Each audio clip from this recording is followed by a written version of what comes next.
వృషభే స్వాతి నక్షత్రే చతుర్దశ్యాం శుభే దినే సంధ్యాకాలేన సంయుక్తే స్తంభోద్భూతో నృకేసరీ ఉగ్రం వీరం మహావిష్ణుం జ్వలంతం సర్వతోముఖం నృసింహం భీషణం భద్రం మృత్యోర్మృత్యుర్నమామ్యహం. భారతీయ సనాతన సంప్రదాయం వేద ప్రామాణికం. సృష్టిలో దేవతలేమి మనుష్యులేమి వారి వారి ప్రవర్తనలను బట్టి వారి వారి పాప పుణ్యాలను బట్టి జరామరణాలను అనుభవిస్తూ ఉంటారు. అలా మరల పుడుతూ వారి వారి మానసిక పరిస్థితిని బట్టి ప్రవర్తిస్తూ ఉంటారు. దానిని అనుసరించే భగవంతుడు దుష్ట శిక్షణ కోసం, శిష్ట రక్షణం కోసం అనేక అవతారాలను ధరిస్తూ ఉంటాడు.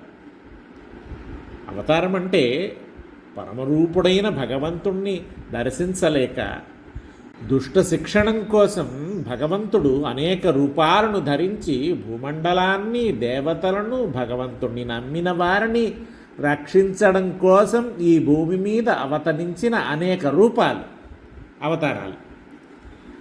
భగవంతుడు ధరించినవి అనేక అవతారాలైనప్పటికీ ప్రసిద్ధంగా చెప్పుకునేవి మత్స్య కూర్మ వరాహశ్చ నారసింహశ్చ వామనః రామో రామశ్చ కృష్ణశ్చ బుద్ధః కల్కిరేవచ.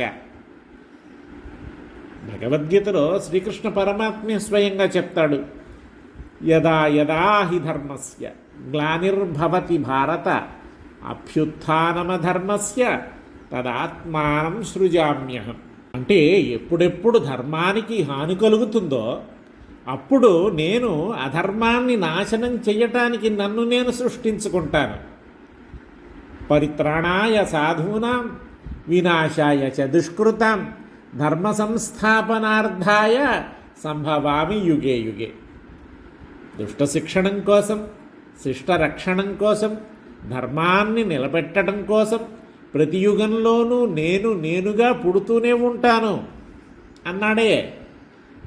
అలాగ ప్రహ్లాదుణ్ణి రక్షించడం కోసం, హిరణ్యకశిపుణ్ణి సంహరించడం కోసం భగవంతుడు స్వయంగా దాల్చిన రూపం నృసింహావతారం. హిరణ్యాక్ష, హిరణ్యకశిపులని ఇద్దరు రాక్షస సోదరులు కశ్యపుని వలన దితికి జన్మించినవారు. ఈ రాక్షసులిద్దరూ కిందటి జన్మలో శంఖచక్ర గదాధరులైన భగవంతునికి స్వయంగా ద్వారపాలకులు, జయ విజయులు అని వీరి పేర్లు. ఒకప్పుడు శ్రీహరిని సేవించుకోవడానికి వచ్చిన సనక సనందనాథుల్ని శ్రీవైకుంఠ ద్వారం వద్ద లోనికి పోనీయక అడ్డగించారు ద్వారపాలకులు. దాంతో ఆ యోగులు వీతరాగులై ఆ వైకుంఠ ద్వారం ముంగిట చిన్నపిల్లల్లా ఆడుకుంటున్నారట. స్వామి సేవకు పోనీక తమని ఆటంకపరిచినందుకు వాళ్ళకి కోపం కలిగింది. ఇంతలో ముక్త పురుషులు స్తోత్రం చేస్తుంటే గరుత్మంతుణ్ణి అధిరోహించి శ్రీహరి అటుగా బయటికి వచ్చాడు. శ్రీహరి బయటికి వస్తూ దిగాలు ముఖాలతో ఉన్న కుమారుల్ని చూసి, ఇక్కడున్నారేంటి మీరు అని అడిగట. అంతా వాళ్ళు నవ్వుతూ, ఇదిగో ఈ రాక్షసులు మమ్మల్ని లోనికి పోనీయకుండా అడ్డగించారు, అందువలన ఇక్కడే ఆగిపోయాం మేము అంటూ నమస్కరిస్తూ స్వామిని కీర్తించసాగారు. అలాగా అనన్య భావంతో వారు స్తుతించేసరికి వారిని కూడా వెంట తీసుకొని శ్రీహరి లోపలికి వైకుంఠంలోకి తీసుకొని పోయేటట. లోపల కోపంతో చేరుకున్న శ్రీహరి ద్వారపాలకులను పిలిచి, ముక్త పురుషులు సేవించుకునే నాలోకంలో పొగరెక్కిన మీరు ఉండరాదు, అట్లా దురాత్ములైన మీరు రాక్షస పుట్టుక పుట్టండి, అలా 3 జన్మలెత్తాక మళ్ళీ నా ద్వారపాలకులుగా వత్తురు గాని నన్ను చూడాలని వచ్చిన నా భక్తులను వాకిట అడ్డగించిన వారు శిక్షను అనుభవించాల్సిందే అన్నట్ట. అదిగో అలా వారు హిరణ్యాక్ష, హిరణ్యకశిపులుగా పుట్టారు. దానవరాజులైన హిరణ్యాక్ష, హిరణ్యకశిపుల ఆగడాలకు అంతు లేకుండా పోయింది. దేవదానవులు సైతం వాళ్ళకి ఎదురు నిలవలేకపోయారు.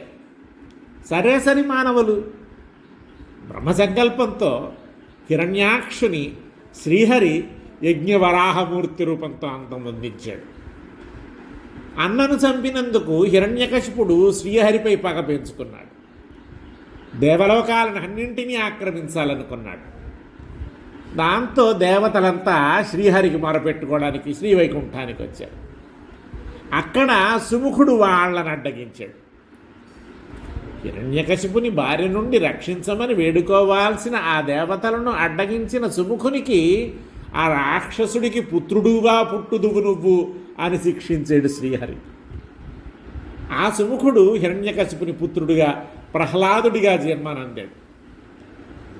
తర్వాత శ్రీహరి సుముఖులతో ఇట్లా అన్నట్ట, సుముఖ, భయపడకు, నీకు శుభమే కలుగుతుంది. నువ్వు దానవపుత్రుడు అయిన పతనమందవు. నీలాగే నన్ను చూడవచ్చిన సనకాదులను అడ్డగించిన వారు దైత్యులయ్యారు. 3 జన్మల తర్వాత మళ్ళీ నా ప్రతిహారి అవుతాడు. నువ్వు వాడికి కొడుకుగా పుట్టి స్వయంగా నా భక్తుడు అవుతావు. లోకంలో జాతి కానీ ఆశ్రమం కానీ భక్తికి కారణం కావు. నా నామమే జపిస్తూ నన్నే నిరంతరం ధ్యానిస్తూ నా ఆజ్ఞ వల్ల నువ్వు నా భక్తుడు అవుతావు. నీకోసం అభూతపూర్వమైన రూపంతో బ్రహ్మవరాల వల్ల లోకకంటకుడైన ఆ రాక్షసుణ్ణి నేను సంహరిస్తాను. వేదాలు, విప్రులు, తపస్సు, దేవతలు, ఆవులు, అశ్వత్థ వృక్షం, శ్రీహరి భక్తులు, తీర్థాలు, ఈ 8 భగవంతుని శరీరాలు.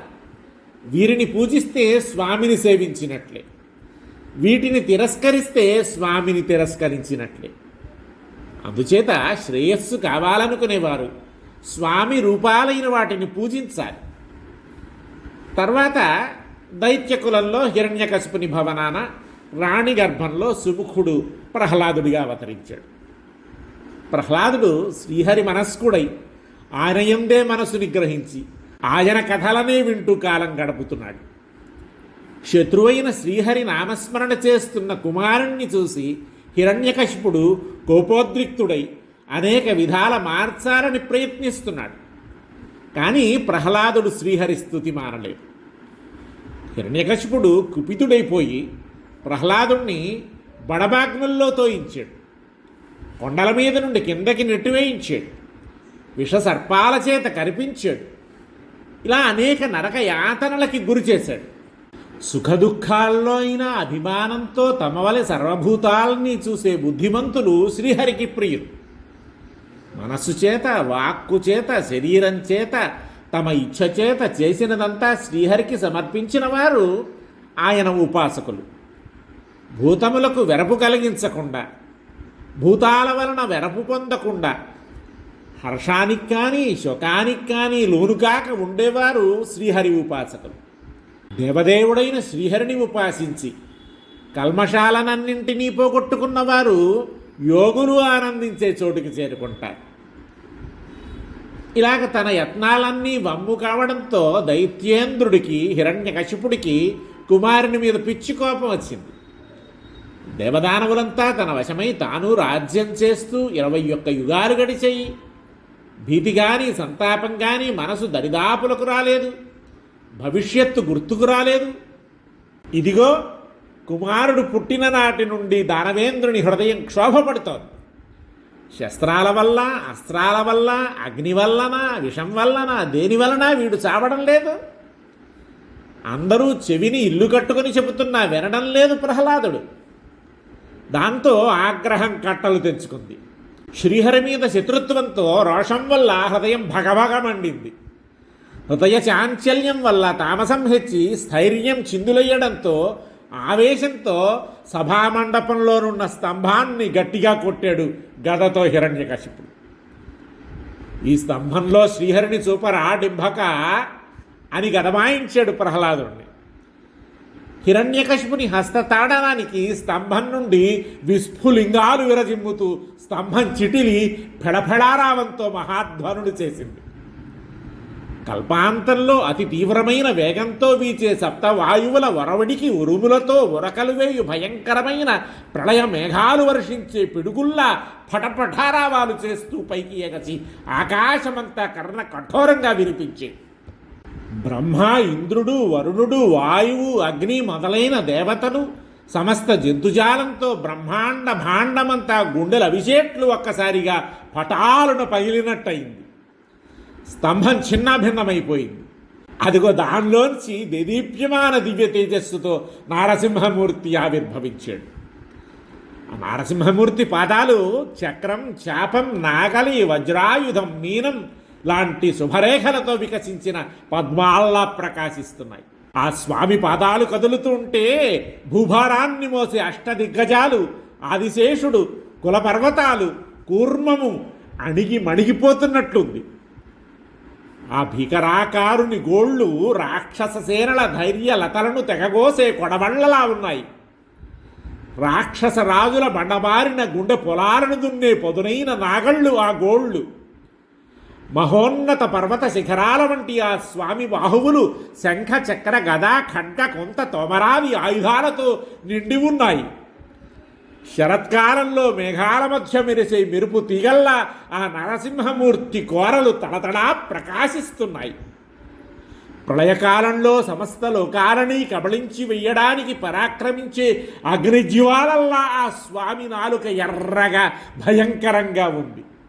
స్వామి నాసికారంధ్రాల నుండి వచ్చే వేడివేడి నిట్టూర్పులకు తట్టుకోలేక సప్తసాగరాలు అల్లకల్లోలమై సలసల కాగుతున్నాయి. ఆ నరసింహమూర్తి కళ్ళల్లో తూర్పు కొండల్లో ప్రకాశిస్తున్న సూర్యమండల కాంతులు తేజరిల్లుతున్నాయి. ఇంద్రధనస్సులాగా వంగి ఉన్న స్వామి కనుబొమలు ముడివడి ముఖం భయంకరంగా ఉంది. ఆ నారసింహమూర్తి జడలు సంధ్యా సమయంలో ఎర్రబడిన మేఘ మెరికలలా ఉన్నాయి. నారసింహస్వామి సింహగర్జనకు కుముదము, సుప్రతీకము, వామనము, ఐరావతము, సార్వభౌమము, అంజనము, పుష్పదంతము, వామనము అనే అష్టదిగ్గజాల చెవులు పగిలిపోతున్నాయి. ఆ దేవదేవుని దేహం తెల్లగా వెండికొండలా ప్రకాశిస్తోంది. ఆ నరసింహస్వామి ఆకారం ప్రహ్లాదునికి సంతోష కారణంగా ఉంది, హిరణ్యకశిపునికి సంతాప కారణంగా ఉంది. అద్భుతమైన ఆ నృసింహ ఆవిర్భావాన్ని చూసి హిరణ్యకశిపుడు నిశ్చేష్టుడై ఇలా అనుకున్నట్ట, నరమూర్తి కాదు, కేవల హరిమూర్తియు కాదు, మానవాకారము కేసరియాకారమునున్నది, హరిమాయారచితమగు యథార్థము చూడన్.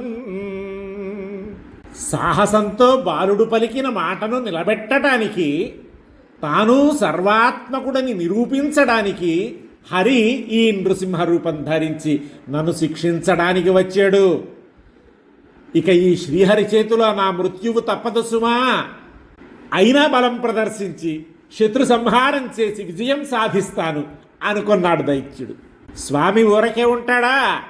పంచాననోద్ధూత పావకజ్వాలలు బూనభొంతరమెల్ల పూరితముగా దంష్ట్రాకురాభీల ధగధగాయిత దీప్తి నసురేంద్రునేత్రమురంధములుగా కంటక సన్నిభోత్కట కేసరాహతి నభ్రసంగము భిన్నమై చెలింప ప్రళయాభ్రచంచలా ప్రతిమ భాస్వరములైకర నఖరోచులు గ్రమ్ముదేర సటలు జడిపించి గర్జించి సంభ్రమించి దృష్టి సారించి బమలు బంధించి కెరలి జిహ్వయాడించి లంఘించి చేతనొడిసి పట్టే నరసింహుడాదితి పట్టినధిప అంటారు పోతన గారు. అలా దానవుని ఒడిసిపట్టి తన ఊరులపై అడ్డంగా పడవేసి రొమ్ము చీల్చివేసి భూమిపై రక్తం కురిపించాడు నరసింహుడు. ఆ నరసింహస్వామి గోళ్ళు దానవేంద్రుని వక్ష కవాటం పగలగొట్టేటప్పుడు గండ్ర గొడ్డళ్లలా ప్రకాశించాయి. దేవవిరోధి హృదయపద్మం పెకలించేటప్పుడు స్వామి గోళ్ళు త్రవుగోలలలాగా విరాజిల్లేయి. ఆ రాక్షసుని నరహరి ఎటువంటి అస్త్రశస్త్రాలతో పని లేకుండా తన నఖాలతోనే సంహరించి వేశాడు. హిరణ్యకశిపుని సంహరించేటప్పుడు నరహరి 32 నృసింహ రూపాలతో ప్రకాశించినట్లు స్కాంద పురాణం చెబుతోంది. కుందపాద నృసింహమూర్తి, కోప నృసింహమూర్తి, దివ్య నృసింహమూర్తి, బ్రహ్మాండ నృసింహమూర్తి, సముద్ర నృసింహమూర్తి, విశ్వరూప నృసింహమూర్తి, వీర నృసింహమూర్తి, క్రూర నృసింహమూర్తి, భీభత్స నృసింహమూర్తి, రౌద్ర నృసింహమూర్తి, ధూమ్ర నృసింహమూర్తి, వహ్ని నృసింహమూర్తి, వ్యాఘ్ర నరసింహమూర్తి, బిడాల నృసింహమూర్తి, భీమ నృసింహమూర్తి, పాతాళ నృసింహమూర్తి, ఆకాశ నృసింహమూర్తి, వక్ర నృసింహమూర్తి, చక్ర నృసింహమూర్తి, శంఖ నృసింహమూర్తి, సత్వ నృసింహమూర్తి, అద్భుత నృసింహమూర్తి, వేగ నృసింహమూర్తి, విదారణ నృసింహమూర్తి, ఘోర నృసింహమూర్తి, సిద్ధ నృసింహమూర్తి, శాంత నృసింహమూర్తి, యోగానంద నృసింహమూర్తి, లక్ష్మీ నృసింహమూర్తి, భద్ర నృసింహమూర్తి, రాజ నృసింహమూర్తి, వరాహ నృసింహమూర్తి. ఇట్లాగా 32 నృసింహమూర్తులతో కనిపించాడట. హిరణ్యకశిపుని సంహరించి ప్రహ్లాదుని రక్షించిన అసురాంతకమైన రూపంలో ఉన్న నృసింహమూర్తిని ప్రహ్లాదుడు అనేక విధాల స్తోత్రం చేశాడు. అన్ని జగత్తులను సృష్టించడం, రక్షించడం, లయం చేసుకోవడం నీకు లీల. అద్భుతమైన ఆకారంతో ఉన్న నృసింహ నీకు జయం. భక్తుల్ని చక్కగా రక్షించడం కోసం సంకల్పమాత్రాన వర్ణ ఆశ్రమ ఆచారాలను నిలిపినవాడా నీకు జయం. ధర్మ అర్థ కామ మోక్షాలనే పురుషార్థాలను కోరే సజ్జనుడు ఆశ్రయింపదగిన అడుగుతోయి కలవాడా నీకు జయం. ఇట్లా స్తోత్రమయ్యాక ప్రసన్నుడైన నరహరి నలువైపులా చూసి లక్ష్మీదేవితో కలిసి లోకాలకు తన భక్త వాత్సల్యాన్ని కనబరుస్తూ ప్రహ్లాదుని పట్టాభిషేకానికి దేవతలను ఆజ్ఞాపించాడట. ముఖ్యంగా 4 స్థలాలలో నృసింహస్వామి నెలకొని ఉన్నాడని స్కాంద పురాణం. అహోబలం, హరంపాపం, కృతశౌచం, సింహాచలం. అహోబల క్షేత్రంలో స్తంభంలోంచి ఆవిర్భవించి హిరణ్యకశిపుని సంహరించిన నృసింహస్వామి వేంచేసి ఉన్నాడు. స్వామి హిరణ్యకశిపుని చీల్చివేస్తుంటే దేవతలు అహోబలం అన్నారట. అందుకే ఆ స్వామి వెలసిన క్షేత్రానికి అహోబలం అని పేరు ఏర్పడింది. ఇది నవనారసింహ క్షేత్రంగా సుప్రసిద్ధం. ఇక్కడ స్వామి 9 రూపాలతో దర్శనమిస్తాడు. ఇక రెండవది హరంపాపం. హరంపాపం అనే క్షేత్రంలో స్వామి మార్జాల నృసింహ రూపంతో భయంకరంగా కాలమూషక సంహారం కావించి వేయించేసిన క్షేత్రం. క్షేత్ర దర్శన మాత్రం చేతనే చేసిన పాపాలు హరించుకుపోతాయి కనుక హరంపాపం అనే పేరు సార్థకం. చాలా ముక్తిప్రదమైన క్షేత్రం. కృతశౌచం. యోగినిగణాలతో సేవింపబడుతూ యోగానందమయుడుగా మాతృగణ హింసకుడైన స్వామి కృతశౌచంలో వేయించేసి ఉంటాడు. దేహానికి అంటుకున్న హిరణ్యకశిపుని రక్తాన్ని శ్రీ నృసింహస్వామి ఇక్కడ కడుక్కున్నట్ట. రూపుదాల్చి సన్నిధి చేసిన సకల తీర్థాల జలంతో స్వామి ఇక్కడ స్నానం కావించినందువలన ఈ క్షేత్రానికి కృతశౌచం అన్న పేరు ఏర్పడిందట. ఇక సింహాచలం. నరసింహస్వామి అవతరించిన సింహాకారమైన పర్వతం సింహాచలం. ఈ క్షేత్రం భుక్తిని ముక్తిని కూడా ప్రసాదించే క్షేత్రం. ప్రహ్లాదుడు 5 ఏళ్ల వానిగా ఉన్నప్పుడు హిరణ్యకశిపుడు వాత్సల్యాన్ని పక్కన పెట్టి కుమారుణ్ణి సముద్రంలోకి పడదోయించాడు.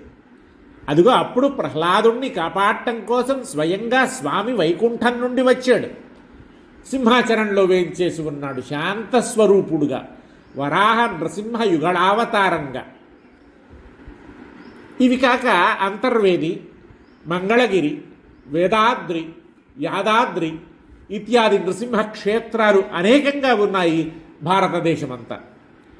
ముఖ్యంగా తమిళ దేశాన అழகிய సింగర్ అని పిలువబడే నృసింహమూర్తిని శ్రీవైష్ణవ సంప్రదాయాభిజ్ఞులు, ఆళువారులు తమ 4000 దివ్య ప్రబంధాన స్తుతించడం, ఆ పాశురాలను దివ్యదేశాలలో గానం చేయడం చూస్తూ ఉంటాం. వాటిలో తిరుమంగయాళ్వార్ గానం చేసిన పాశురాలు ప్రసిద్ధాలు. శ్రీ నృసింహ ఆరాధనం సర్వాభీష్ట ఫలప్రదం, సకల బాధా నివారకం, సర్వగ్రహ దుష్ట పీడా నివారకం, ఆరోగ్యప్రదాయకం. ఉగ్రం వీరం మహావిష్ణుం జ్వలంతం సర్వతోముఖం నృసింహం భీషణం భద్రం మృత్యుం నమామ్యహం. ఈరోజు శ్రీహరి దశావతారాలలో 4వదైన నారసింహ ఆవిర్భావ దినం, నృసింహ జయంతి. వృషభే స్వాతి నక్షత్రే చతుర్దశ్యాం శుభే దినే సంధ్యాకాలేన సంయుక్తే స్తంభోద్భూతో నృకేశరి. ఓం శ్రీ భగవతే నారసింహాయ.